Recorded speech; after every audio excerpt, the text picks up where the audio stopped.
ગુજરાતની નવસારીમાં મેઘરાજાની તોફાની બેટિંગ। નવસારીમાં 2 કલાકમાં ધોધમાર 2 ઇંચ વરસાદ વરસ્યો છે। લુન્સીકુઈ સહિતના વિસ્તારોમાં પાણી ભરાઈ ગયા છે। મુખ્ય માર્ગો પર પાણી ભરાતા વાહન ચાલકો પરેશાન થયા છે। વધુ વિગતો સાથે સંવાદદાતા સિદ્ધેશ જોશી આપણી સાથે ફોન લાઈન ઉપર છે। સિદ્ધેશ, નવસારીમાં મેઘરાજાની તોફાની બેટિંગ, શું વિગતો? જી, નવસારી શહેરમાં જે પ્રમાણે મેઘરાજા મન મૂકીને વરસી રહ્યા છે, જેના કારણે અનેક જગ્યાઓ પર પાણી ભરાવાની સમસ્યાનો સામનો લોકોએ કરવો પડી રહ્યો છે। ત્યારે શહેરના નુલસીકુલ વિસ્તારમાં પણ આ જ પ્રકારની પરિસ્થિતિનું નિર્માણ થયું હતું।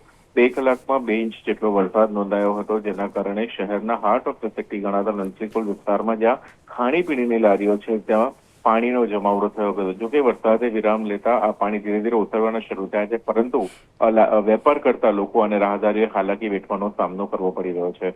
મહાનગરપાલિકા દ્વારા આ પાણીનો યોગ્ય નિકાલ ન થવાના કારણે લોકોમાં રોષ પણ જોવા મળી રહ્યો છે। સિદ્ધેશ, માહિતી બદલ આભાર।